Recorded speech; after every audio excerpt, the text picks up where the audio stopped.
Today's segment of Sound Balming is brought to you by Jimmy and Mary's Authentic Body Care. I cannot express to you how much we love their products. Although we use them all year, as the weather gets colder, we need these products even more. The dreaded drop in temperature, the dryness, the itchiness, and the unnecessary flakiness is inevitable. Shea butter from Jimmy and Mary's Authentic Body Care is the only thing that works for my skin and hair needs. Not only do these products cure my dry skin, the whipped butter goes on smoothly and doesn't leave that uncomfortably thick, sticky residue. Bonus? It smells absolutely amazing. There are so many different scents to choose from too. Not only do they carry skincare products, there are products for authentic living, face, shower, hair and beard, spritzers and perfumes, and bath products. Let me tell you, we cannot even keep the stuff in the studio. The entire production team, as well as all our children, use Jimmy and Mary's product. Jimmy and Mary's take pride in creating quality, handcrafted products from simple ingredients for the entire family. Their products are made for all skin types and are 100% handmade, 100% vegan, and 100% cruelty-free. Skincare is important. Moisture is key, and keeping our skin and hair hydrated is essential. I cannot emphasize how much we trust Jimmy and Mary's for all of our skincare needs. Hurry on up to jimmyandmarys.com and check out their products. Did I mention service is fast and efficient too? Don't forget to mention that you heard about Jimmy and Mary's Authentic Skincare on Sound Balming. Use the discount code SOUNDBALM20 to get 15% off. That's SOUNDBALM20 for 15% off at Jimmy and Mary's Authentic Skincare. Hey everybody, welcome to Sound Bombing. I created this show for people who want to experience a radical, life-changing journey through the sounds of my diverse guests. I hope that each sound you hear on this show will strengthen your faith, encourage your dreams, and challenge you to awaken the greatness within you. Drop the bombs. Drop the bomb. We're gonna drop the bomb. Drop the bomb. We're gonna drop the bomb. Drop the bomb. We come to drop the bomb. Drop the bomb. This is a journey into sound. A journey which along the way will bring to you new color, new dimension, new values, and a new experience.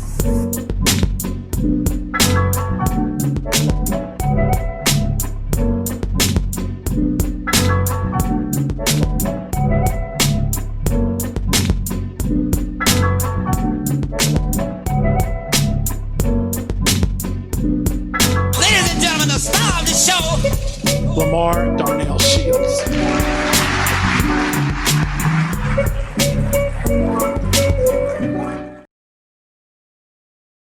Welcome to my show. I am Dr. Lamar Darnell Shields, the creator of Sound Bombing. And my goal with this show is to introduce you to people with ideas that will help you unlock your full potential, like my next guest, Adama Kalokoh. She's going to sit there patiently because she's seen the show before, so she knows, like all of my guests know, that I have to greet my new people. So welcome to the show. If you're new, hey, welcome to the show. If you're an old bomber, you know what we do. We're about to do our mindfulness meditation. So Sister Adama, to sit there patiently and join us if you would like, because she has a lot of information that she wants to share. But you all know we like to start our show with our bringing our energy up. So I always like to say good morning, good afternoon, good evening, and wherever you are in the time of the day. So I want to challenge you all to get in a comfortable position before we get started for our amazing guest. And she is going to join us. I see she's getting in our comfortable position. Put your feet on the floor. If you're vertically challenged, like many of us, slide to the front and put your feet on the floor, palms facing up. And as my third graders, Adama, used to say to me, they would say, sit up, sit back, and roll your shoulders and relax. So I ask you to slowly close your eyes. Everything is soft. Your face is soft. Your eyes are soft. Everything is soft. And we're going to start out with our 3 breaths. So we always start our first breath inhaling through our nostrils. So inhale, we're going to hold it for 3 seconds. Inhale. Hold it for 3 seconds. And then exhale out of our mouths. 2 more times. Now we go a little deeper. Inhale for 5 seconds. Inhale. Hold it for 5 seconds. Exhale. Now we're going to go a little deeper. We're going to inhale for 10 seconds. Inhale. Hold it for 10 seconds. Exhale. And what is that? We call that the breath of life. Welcome to our amazing show. I am so excited that you decided to join me. As I said, I'd like to introduce you to some of the most amazing people. And I know that you're not joining me because of me. If you listened to the show last week, you heard the great Andre Jordan.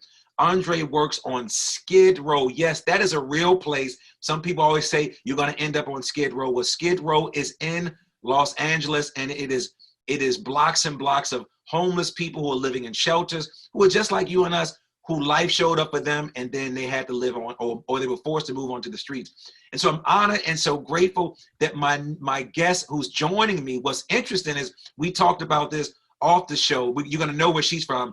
I'm dressed like where she's from, and she's dressed like where I'm from, and how ironic. I want to welcome Adama Kalokoh, who is a strong advocate for women and girls on her ancestral homeland of Sierra Leone. And she does not know this, but when I did my DNA came back that I am from Sierra Leone. But it's not about me, and we'll talk about that. But Adama's passion for helping others and devotion for the service of humanity was crystallized after she made her first trip to Sierra Leone in 2003 and realized the tremendous need to build a fragile nation which still harbors the trappings of instability. She felt a great sense of responsibility, challenge, and inspiration to become an ambassador and agent of change for girls and women in Sierra Leone. Since then, Adama has worked tirelessly to raise consciousness of Americans and the global community to the plight of women and girls in Sierra Leone. And at the same time, she is working to sensitize, uplift, and reinforce women in Sierra Leone to role models as actors of change, a key ingredient that ensures social inclusion, gender equality, and peace building. This framework emphasized the engagement with civil society. Working on girls and women's rights should inform the country's level program regardless of the sector. You know, Sierra Leone and the United States, as the Yoniba brand ambassador, female empowerment entrepreneur, and chief patron of the Student Association YOSA Award, nominated as a 2019 Global Goodwill Ambassador, and as was also among the top 100 recognized human rights defenders in 2019 Almanac. You see, young girls worldwide are subject to endure and suffer challenges such as gender-based violence, lack of education, gender discrimination, victimization by social vices, early forced marriages, search for identity, and social parental pressures. So much is going on with our girls across the country, and all of these pose a threat to our quality of life, of threatening and preventing our girls are being treated, but they're not being able to reach their lack of potential. That's why I'm so glad that Adama Kalokoh will share with us her story of being a first-generation American, but returning to her home country, my home country too, of Sierra Leone, to empower women and tell you how you can too support her work with girls across the country. I would like to welcome my African sister, which is ironic. She's looking more American than I am, and I'm looking more African than she is.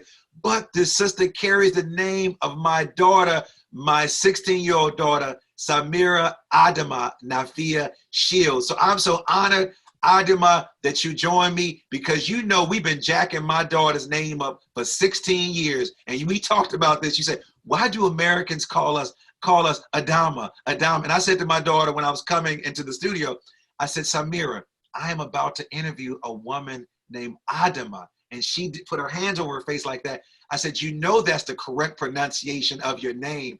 And she started laughing because she goes to school with a lot of African girls. So Adama, welcome to the show. How are you today? I am so grateful to be on the show. I'm happy. We got a new day, and I'm just so glad to be here. Beyond glad. So let our listeners know where you are calling in from, because you're not physically in the Sound Bombing studios with me because of COVID, because of travel, and because we got to keep each other safe and our children. Let our listeners know where you're calling in from. I am calling in from the state of Maryland in USA. The state of Maryland. And are you a Ravens fan? No, I am not. Yeah, you said that a little too slow. You must be a Redskins fan. I am a Redskins fan. See, I can feel the pause and the energy when you just hesitated for that long. But you know, we're gonna allow that because y'all are going through this name change. I grew up in Washington D.C., born and raised in D.C. So Redskins, I started out at Redskins. I still am. So I love it. So you're not a bandwagon if people winning or losing, you No. support. So well, thank you for joining me. I am so excited to meet one of my African sisters.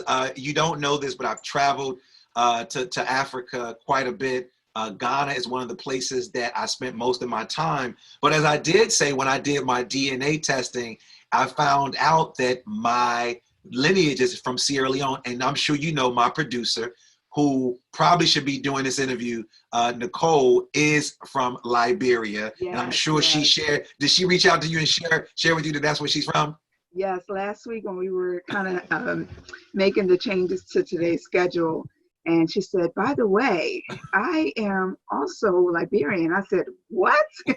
I mean, my mind was thinking she was a different race, actually. But so that kind of was, you know, good to know. I'm always excited I mean, we're neighbors. Liberia and Sierra Leone, we're neighbors. Right next door. And it's interesting, she's traveled there quite a bit because she pronounces Sierra Leone. I'm like, what are you saying? She said, well, it's that my African accent that comes out. But then while we were preparing for the show, you talked about how people pronounce your name, jack your name up. How do your family in Sierra Leone pronounce your name? Adama. Adama. And in America, what do us gringos say? What did you say?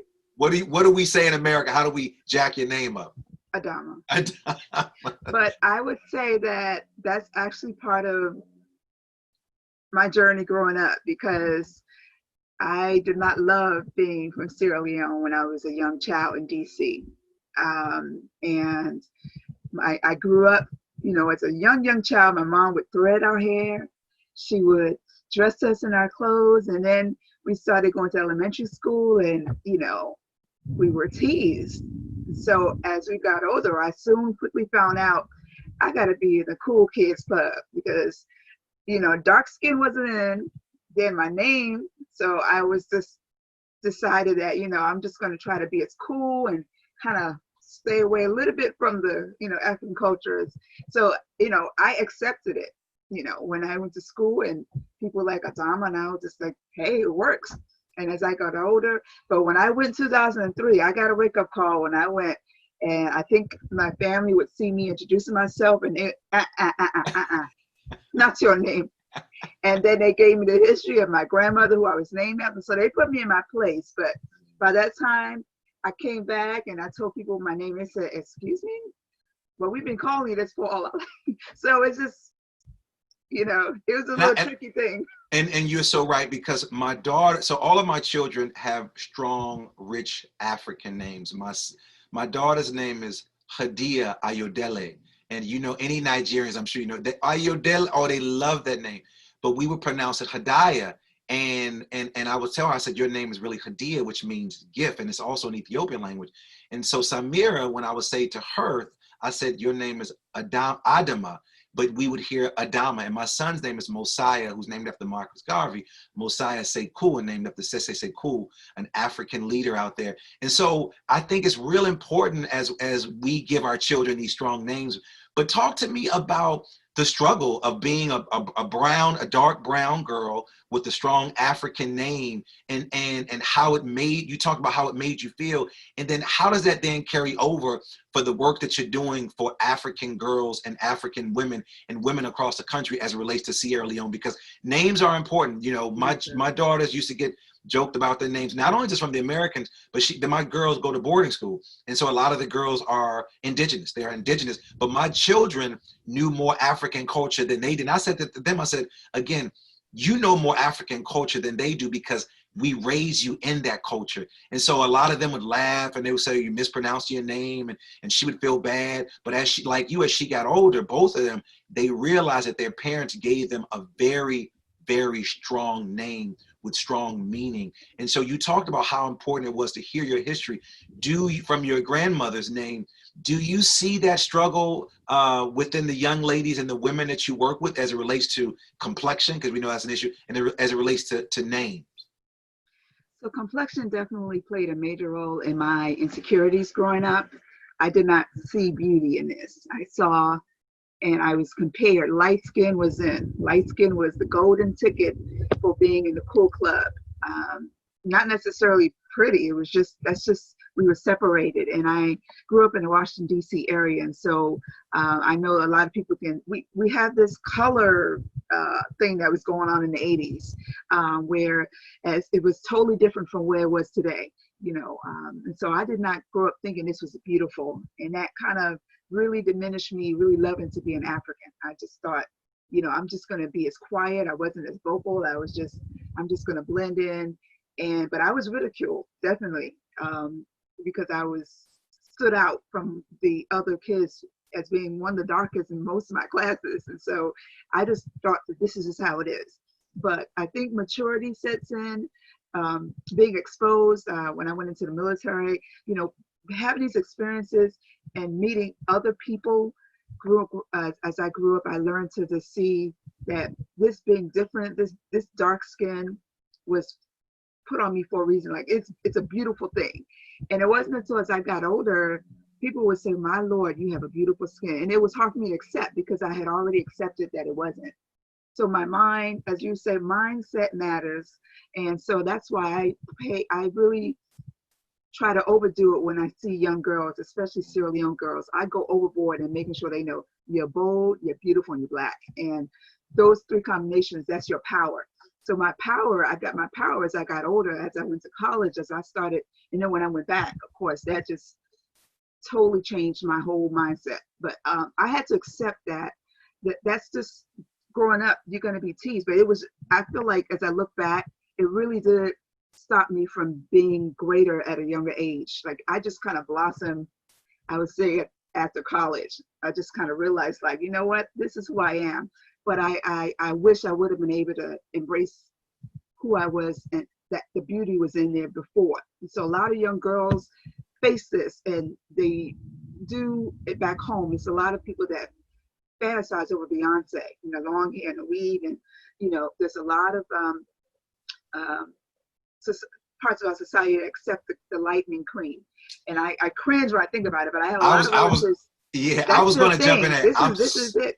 I am so glad that you jumped into the lightning cream because there's a film out called Skin, and it's created by a Nigerian sister, and her whole story, I'm so glad you jumped into that, was about the lightning cream. And she's like you, she's born in this country, but she went back to Nigeria, hung out with her mom, her grandmother, teaching her, her Nigerian, I think she was Yoruba, teaching her about the culture, but she was there to really talk about this lightning cream and the industry. It's $1 billion industry. And you could see these girls crying and tears. What role do you think that racism plays in that? And then what role do you think our own families, when I say our family, I'm saying our African culture, plays in elevating that level of the lighter that you are? Because we not only just see that in Africa, we see it in this country as well. So talk to me about the skin industry.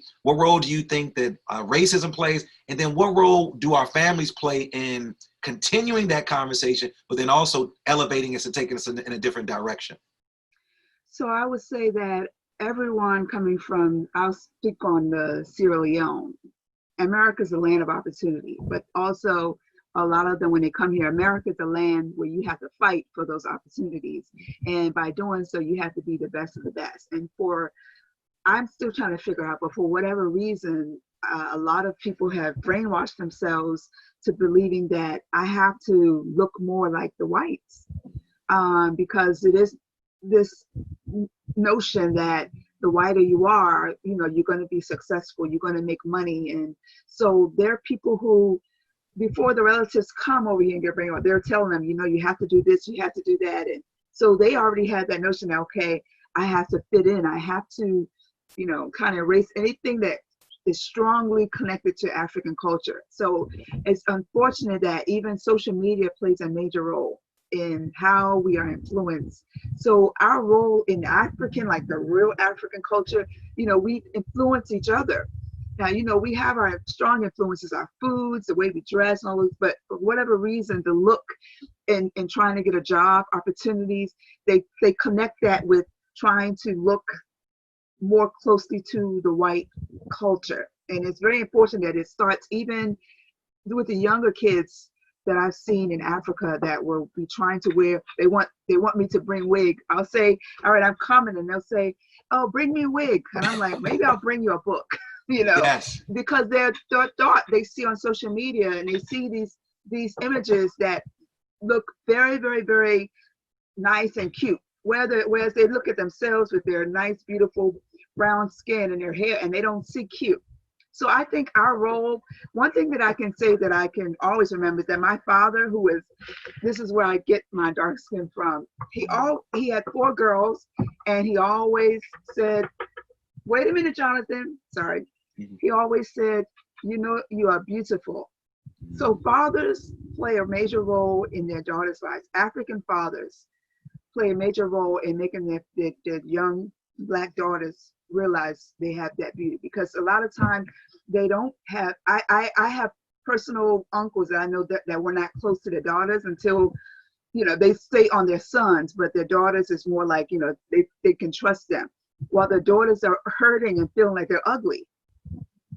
Yeah, and I'm so glad that I feel like as a culture, we have to be vocal about speaking into our children, even at a young age, that you are my beautiful African princess. And I say that to my daughters all the time. I have 2 daughters, Hadia, who is your complexion, and Samira, who's my mother complexion, lighter with curly and wavier hair. And Hadia has this thick hair. And I said, when you get older, you're going to want that hair. And she would always want her mother to put her hair in very similar styles as Samira. But Samira had a very fine, her hair was definitely different because of you look at my hair, curly hair, it's like my mom's hair. And so my oldest daughter struggled with that.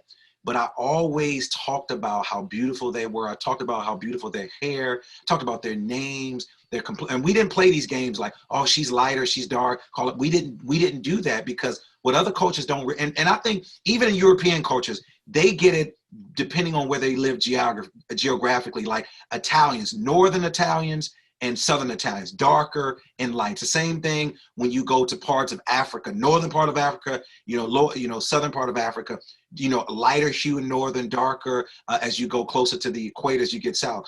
So Adama, what are you doing to combat the issues that girls and women are dealing with when it comes to colorism, body images, hair texture, and things of that nature? What are you doing to combat that in your work? Right. So as I said, right now, I've been privileged to be able to connect with a lot of young girls and women who are working with young girls in Sierra Leone. And so last year, actually, I was connected to an orphanage of 28 young girls, all born and raised in Sierra Leone, and age ranges from 5 to 15. So that's the prime age for me that allows me to get in there and really help their minds know how beautiful they are. And so through my organization, Impact Sierra Leone, the name of the orphanage is Save the Young Girls Foundation Orphanage. And prior to that, the reason why I chose female empowerment is because there was a lot of high incidence of rape of a lot of young girls that really kind of hit the social media and woke us up. And I had been trying to figure out, what do I want to do? Because so many things in Sierra Leone, and I was led to empower the young girls, and they became my baby. And so I realized that words matter, empowerment matters. Pulling out good things in people and letting them see that it really does impact them and who they are. And so, I said, this is going to be my group. This is going to be my baby. And all the skills when I was in the AmeriCorps, a lot of these things that I did before when I was in the military, and I'm like, why did I do all these things? They all came back full circle. And so I remember when I was a young girl wanting to hear how beautiful I was, as opposed to, you look different. So I made a purpose to make power, empower. I'm a creative person, so I'm a visual person. I like when people can actually have something to hold. And so, and as through sending them clothes, sending them shoes, you would probably look on my Facebook page for 2 years and see that I became their voice, to be able to bring them those immediate resources. But in addition to that, I try to use that opportunity to, when I send them barrels, I purposely make empowerment pictures. I purposely make pictures where they see themselves, and I will put bold and beautiful. I always do all those additional things, and then I get to see them hold it and take a picture. It does wonders for them.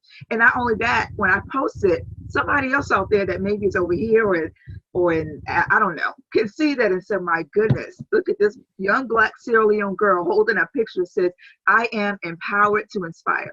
I have that power to be, and it's nothing like expensive. It's just using my own creativity. Sometimes you have to use what's in you to be able to do good things for people. And that's one thing I've enjoyed. And not only that, I've been able to go to where my dad was born, Yonibana. Wow. And that was something, my dad passed away in 97. So he really inspired me and my sisters to go back. So how was it going, even just going back to where your dad was born, how was it for you going back as a person who was actually born here in this country? And then what advice would you offer to other people who are first generation in the United States wanting to then go back to help their country? So what was it like going back, because you were born on this soil, but you have African running through your veins? And then what was that like going back? And then what advice do you have for other people who are first generation who also want to do something for their country? Love your culture, number one. Learn about your culture. Don't be afraid of your culture. Those are the things. I already knew that I could not go in there with my American tendencies of, I don't like this. Ooh, what is this? Because I went to the village where we had to walk at night with the lantern. So the experiences from my mom, my mom and dad were born in the village. So my mom was able to at least help me understand, learning different things from her over the years. I knew there's some do's and don'ts, definitely don't go and offend people, and realize you have a different culture, you have a different people, you have a different hygiene ethic. Like everything had to kind of be like, put all that aside, and name is everything. So my dad's last name is Conte. And so there's certain parts of the village where, they're like clusters of Contes. And so just a mention of your name, I was no longer Adama Conte. At that time I wasn't, married. I was just, oh, this is James Conte's daughter. I love when Africans put on their African accent, man. When I had my friend Mary on from Nigeria, she has her mother down pat. So I love when you guys go back and forth. Yeah. I do it in Spanish, and like going back and forth. It was emotional for me. It was emotional. I never met any of my grandparents, but I visited every single one of their graves. I'm Christian, they're Muslim. I went there and accepted, and I respected it. I prayed with them, I respected them, and they appreciate that. And they said, this is our daughter, and they all protected me. They went to go kill fowl in my honor, and they got whatever little bit they could. They roasted peanuts. So I had a whole journey that I will never forget my first year, because they really, for me to travel all the way to go find them, number one, they were all grateful. We didn't speak the same language, but we connected. So I always cherish those moments. And I met a lot of kids. I didn't have much, but I always just at least try to let them see that they are still somebody, no matter what, that if they didn't have any shoes, I would say, bring her. So the culture, they appreciate that. And they took me as really their own. My dad was a really great part of the family. He was the first one to travel to the United States. So when he died, when I went, it was all emotional, because when the people would say, let's go to this neighbor who grew up with your dad, and then they would say, who is this? This is James Conte's daughter. The person fall out and cry. And I'm just like, I understand. So I took a role there, and I made it that I want people to know that I'm not here to look down on them, and flash myself. I planed myself. I didn't go there with the wig, and I made sure that they knew that your daughter is here. What did you love most about Sierra Leone? Like being from Sierra Leone, because like every culture has something that they hold on to. Let me just tell you, we do a show called The Shortcut Show. We did one called Coming to America. And it was people like you who not like you, but actually the opposite, people who were born in the country and then who came here, like Nicole, born in Liberia. And so folks shared their stories. And everybody was cool. Everybody loved, whether they were from either from Africa, the Caribbean, or Latin America. But let me just tell you, the biggest argument, Adama, at the table with these folks from different countries was when it came to food. Jollof rice. Look at you. Who has the best rice? Oh, it's got to be Sierra Leone. I'm sorry. Nicole, did you hear that? Nicole, did you hear? Seasonings. In fact, we won a couple years ago. So yeah, So Nicole, so you're pissing Nicole off right now, my producer. She's probably cracking. The truth is the truth. I'm sorry. And it was interesting. I didn't even know, because I'm around so many Nigerians. I didn't know that Sierra Leone, Liberia, had jollof rice. I just thought it was like a Nigerian dish. And a friend of mine, my buddy Ezekwe, we had a cookout last week, and he was eating this rice. He calls it red rice. I tell people, we are so African and don't know it. His grandmother's from North Carolina. Ezekwe was eating this rice, Adama, and he says, man, who made this red rice? I said, what are you talking about? I said, it's jollof rice. He said, no, we call it red rice. He said, he called his dad on the phone. He said, man, my dad and I don't even have a good relationship. He said, but I got so emotional because this tastes like my grandmother's. Like, this dude was like, man, this really took me back. We're so African and don't even know it. And then, of course, if you don't know this, because I love history, going to Charleston, South Carolina, the enslaved, our ancestors came from Sierra Leone, built up that in the Gullah. They even have a Sierra Leone. Let me tell you, your people, my people, our people, when I did the Gullah tour, they told me when you all brought rice to this country, it wasn't Chicago where I'm from, where I grew up, it wasn't New York, it wasn't LA, but Charleston was the capital of finance, farming, and everything, because the folks from Sierra Leone came there and brought this. So when Ezekwe ate this, what he called red rice, I said, that's African, man.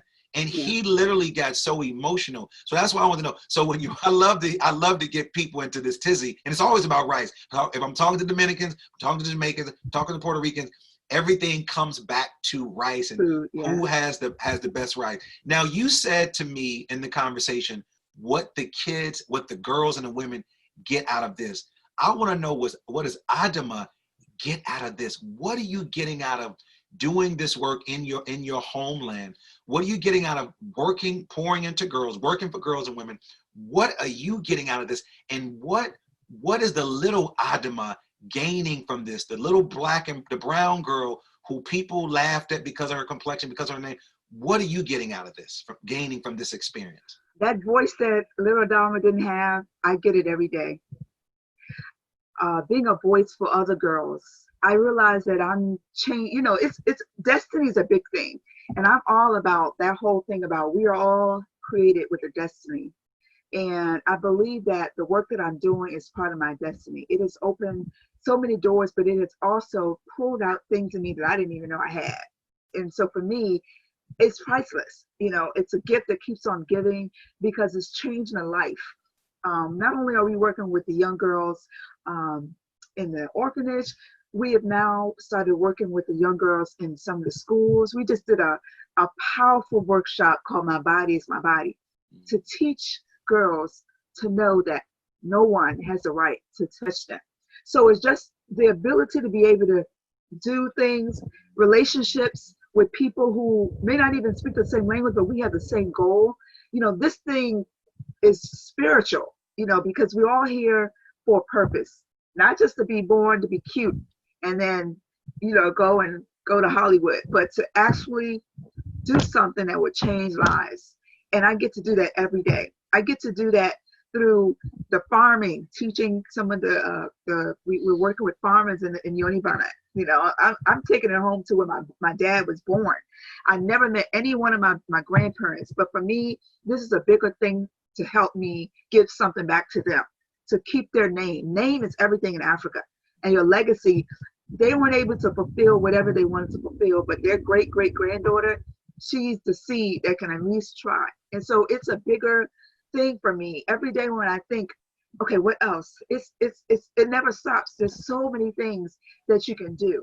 And what are some of the challenges there? What are some of the challenges that women in Sierra Leone are dealing with that people in this country may be foreign to? What are some of the personal challenges? And I love how you're sharing some of your initiatives to overcome them. But what are some of the challenges that they're dealing with that we may not be prone to understanding? Being in a very male-dominated society, it's like thrown in your face, just in how maybe in some the women would have to walk behind the man. In funerals, the women are not allowed at the burial site. It's just so many different ways where they're reminded that they have to always be a step back, regardless of their education or whatever. It's just the way the culture is, and it's been like that for years. And in certain aspects, depending on the religion, it's even stronger. So I think not having the ability to know they have a voice really impacts how far they go. And sometimes being able to own land, just different things really affects them, because that whole preconceived rule that the man must be the head in all aspects. But in the country of the United States, we women, we are the boss. We have that, this is who I am. We're more, that empowerment is more in our control than it is in Africa. And that's why that tag word, I say empowerment, that's my main thing. And some people would say, why do you just focus on the girls? I focus on other people, but my babies are the young girls, because, when they say when you empower a young girl, you empower the whole nation. They can really change a whole community if they band together. Well, how are they responding then? If they're coming from a culture where they're not the dominant, at all. When I think about Oprah traveled all over the country talking to kids. I remember this before she opened her school in South Africa. And she asked American girls like you, boys like me, what do we want? We said iPods, Jordans. But she said when she went to Africa, she asked them what did they want, and they wanted a school. They wanted a school. And so what are the girls saying to you, and how are the community responding to a woman who has foreign blood? You still have foreign blood. You're from America. You're coming into your country, which is our country, but you're still a foreigner. How are they responding to you as you're teaching these girls to be quote unquote troublemakers, as you're teaching these girls to be empowered, as you're teaching these girls to speak up for themselves? How are they responding to you? I'm not going to boast, but they love me. I think that I know that, because we all do. we don't have our kind, and that's why I also want to appeal to descendants, because one thing I realized that in coming from a family who maybe your parents migrated just like my parents, early 60s, 70s, and they had all the kids here so that the kids can be citizens and grow up and have opportunities. But one thing I realized, that either the kids will love being African or they won't. I have cousins where I don't even recognize that they're actually having any African blood, because they have so much wrapped themselves into the American culture. And so I think seeing someone that is really passionate, I really have a lot of passion, whereas every day of my life, apart from raising my kids, it's my cause to the mission. And I get a lot of good feedback from a lot of the girls, because I do, with the orphanage, we have a lot of WhatsApp calls. And one thing I do is whenever I call them, I call all of their names, all 28. I'll say, where's Aminata? Where's Mariatsu? And they all, and sometimes if I miss one, the other will be like in the corner waiting to hear their name. So I know that they value who I am, and they are so confident. So when I give them the signs, they make the videos and they speak it with so much confidence. And then the director says, they love to talk to you, and it's just that knowing that, that opportunity is not always there. There's not a lot of Adamas like that. A lot of people don't have the opportunity to put their cause in everything that they do. When we did the workshop 2 weeks ago, My Body's My Body, the whole community came. They brought the whole clan, the parents of the students. So you lead these workshops virtually. So like how you and I are face to face, it's a virtual response. Yes, they know, first of all, that this was going to go all over the social media map. But not only that, I did not know they were going to invite parents. I didn't know they were going to invite the school superintendent. Like, they really went hard because they know that there's a high teenage pregnancy problem with the younger girls. And so they practiced this song. There's a signature song that goes with My Body's My Body. And I wasn't expecting, I was just like, we're going to just have fun. When I sent the song, I didn't know until the day before that they had been practicing it every day. So they took it serious. And they said they wanted to make Auntie, they call me Auntie Adama, proud. I said, wow, me? And so I'll be going there soon. So I was told that I'll be going in there around the holidays. And I actually asked the principal, I said, if chance I can meet you, I know that it'll be holidays so the kids will be around. He said, oh, these girls want to meet you. They all want to meet you. So they will come for their holiday. I said, really? He said, yeah, just tell me the day they will come because they don't want to miss you. So I just feel like, wow, okay. You know, they just want to see me, just to be able to see, because I could have been born there. My mom and dad didn't have to come here. I could have been. And so I always try to put myself. So you could have been one of those girls, and somebody else could have been on the other side of the Zoom call, and you could have been one of those girls in the class. And that's a great way to look at it. Yeah. Yeah. I feel like it gives me a lot of joy, and it got me through COVID-19. Let me tell you this. COVID-19 this year, if you didn't have something good you were doing, your mind, like, you are so right. And I was reading a guy I like a lot, Tom Bilyeu, and he was saying he does a show called Impact Theory, and Tom was saying this is a time to follow your passion, your gifts, because many of us are quarantined, self-quarantined, forced quarantine, and this is a time to be creative. And so I'm so glad and honored that you took some time to share your story with us, because I see your passion in your face, the excitement when you're talking about girls. I love girls because I have 2 of them myself, and I know how important it is to pour into them. And traveling to countries like Sierra Leone and countries like Nigeria and Ghana and parts of Latin America and Mexico, I see that it's something about the passion. You like when you change a girl, you change the world, because you all give birth to everybody. Adama, what's new on the horizon for your organization, and how can our listeners support you in your effort, and how can they get in contact with you? Yes. So I'm proud to say that we've been able to get the attention from a lot of great organizations, including Global Goodwill Ambassadors. So I'm in GGA, and it's a huge organization. So to be able to be recognized and singled out by the president and by the founder, you know, and I think for me, consistency is key. Sometimes you feel like all your efforts are just like kind of in vain. You're using your funds to do everything. But one thing I learned is just keep going. And so through that, we've been able to gain that kind of interest in partnership with GGA, which I'm really grateful for. And so we've also been able to adopt another orphanage, this time in the Yoni area. The girls' orphanage is more in the city, but upon connecting with the right people on ground, I have a good team on ground, which I'm grateful for, because that's not always the case. For people that are here, sometimes they say it's challenging to do work in Africa because you can't trust people.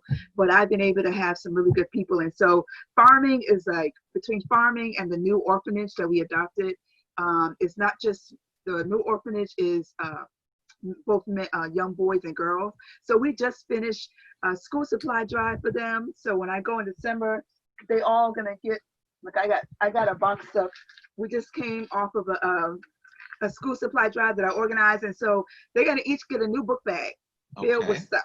And so we're having an empowerment trip in December, and I'm gonna meet all the communities that we've been serving, including the farmers. They are so excited because through Impact Sierra Leone, they've been able to work. A lot of the rural community are surrounded by vast agriculture, but there's no opportunity, there's no seeds, there's no tools. And we were connected with a woman through the organization called Farms. And so she donated tools and seedlings because she saw that we had potential. And so we have 10 farming communities that are working towards a harvest in December. So December, January, it's going to be a life-changing time for me, because it's been 14 years since I've been to Sierra Leone. And I'm excited because I get to meet the girls for the first time. We've been on WhatsApping for almost 2 years, and I get to see these babies in person. And how has the have an technology empowerment been party. working? How's the technology been working for you? Yes, sometimes we get kicked off, Mhm. because the network is not always strong, but we make it happen. Even when we were having the my body's my body, it just kind of shut down. So we were like, all right, but then we got right back in there and we improvised. I got to see the girls dance and perform the song. So we're all about celebration. So I'm looking forward to celebrating for the cause and meeting the people that we've been serving for the first time. And so that's something that is, I think the two orphanages and the farming community, as well as the school, those are going to be our, we're celebrating. Let me say it like that. So how can our listeners support you in your work to support the girls in Sierra Leone? Yeah, so we have a website and we try to keep it as updated, and that is www.impactsierraleone.org. You can find the donate button and you can choose what you like. You can donate towards seeds. You can donate toward the orphanage. You can donate even, I have these t-shirts, which you got to have one, that says Impact Sierra Leone, United We Stand, Together We Rise. And it's like an ongoing method to fundraise for our programs and projects. So impactsierraleone.org, that's where you can find even videos of some of the children. You can see videos of some of the farmers. You can see videos of the school that we're supporting, and really staying connected with that. And we're hoping to develop a female empowerment project. And so I have one project called Salon. That's a nickname for Sierra Leone. Salon, Mama Salon. Salon for her and Yoni for her. Those are two babies that I'm working on. We'll be focusing on training the girls through sewing and different ways to train and use their hands to arts and crafts. There's some gifted people in Sierra Leone. It's just the opportunity. So I'm excited about our female empowerment because I feel like that's just the next big thing in my life over there. And hopefully it will attract other African communities. Well, I love that. I encourage you all to go to Adama's page, Go to Adama's page and check out what she's doing, supporting our girls. This empowerment for young girls are very, very important. What's your closing message for young girls and women all over the globe? Well, I love Maya Angelou, so she is used in a lot of my messages, and still I rise. I always tell people that no matter where you start, you're gonna keep fighting. There's a fight in you, and always realize that who you are.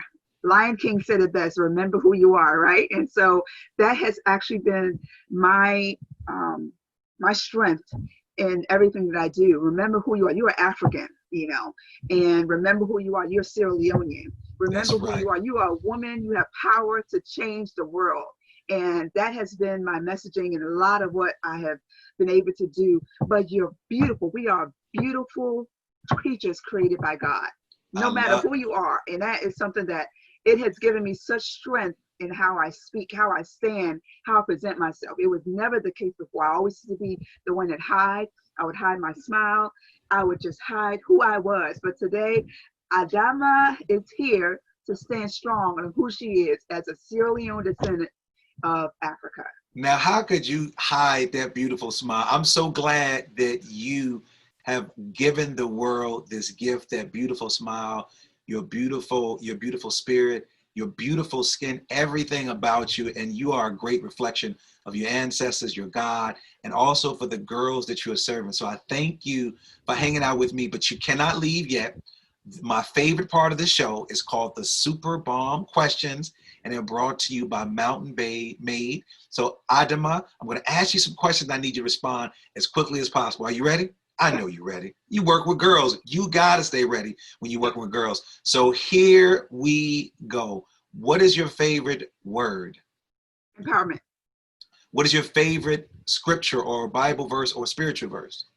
Lamentations 3:19. Yet this I call to mind, therefore I have hope. Because of the Lord's great love, we are not consumed. Go ahead. There we go. What is your spirit animal?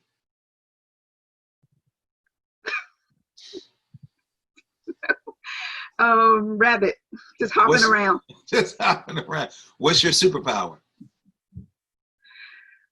My voice. What brings you to tears of joy? Black girl smiling. What brings you to tears of sorrow? A black boy crying. What do you wish you had more time to do? I wish I had more time to dance, African dance. I used to do it and I used to be good. I need to do that again.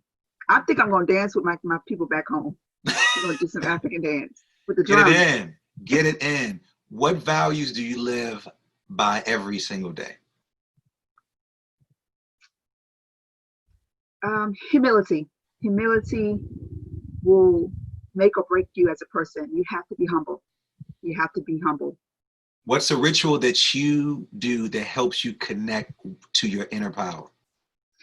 Prayer. Just taking a breather in, giving it to God, and just releasing. What guides your heart? Kindness. How do you express gratitude with those you love? I'm sorry? How do you express gratitude with those you love? My words. I inspire positivity. No negativity need to come out of my mouth. Life is short. So I use words wisely.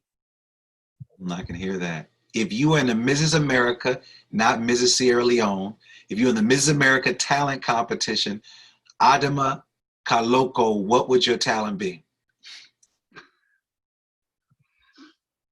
Lord have mercy. I would probably try to, African dance. African dance. Taking me out with African dance. Come on, take me out with African dance.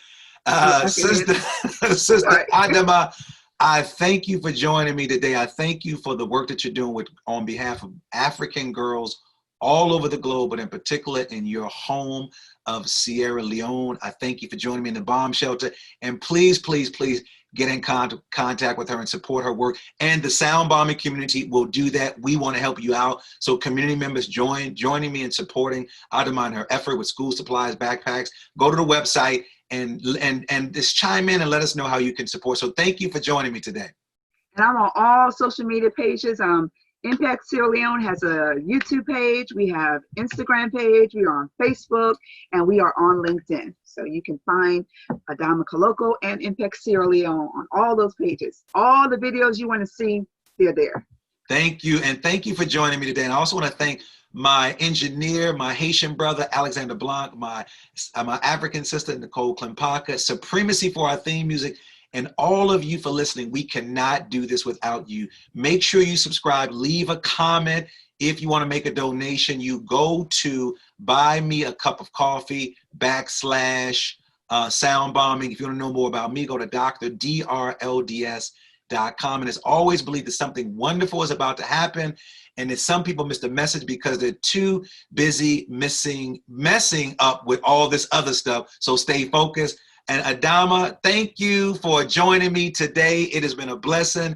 I love what you're doing, and we want to support you in any way that we can. So we are joined by Dr. Adama Kalokoh and her amazing spirit. So thank you for hanging out with us today.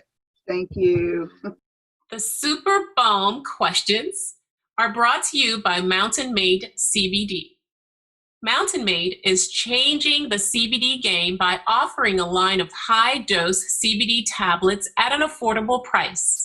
Their products are THC-free and third-party tested for accuracy, cleanliness, and potency. Their products, which ship nationwide, include Build for CBD saturation, Boost for precision titration, and Recover for rest and rehab. With 9 years experience in hemp and fitness, Mountain Made's founders are focused on creating a quality product to help those who live an activated lifestyle. Check out mountainmade.life. Again, that's mountainmade.life to find out more about how their products can help you crush life.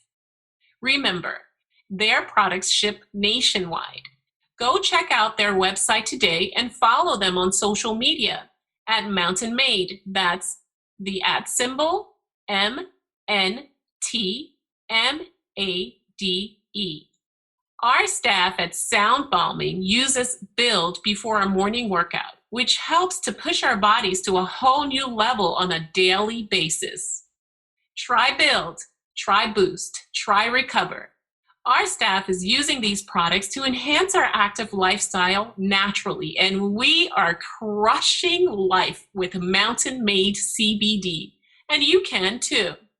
Start today by going to mountainmade.life and ordering Build, Boost, Recover, or the multitude of other products that they have which will enhance your lifestyle. I promise you, you won't regret it.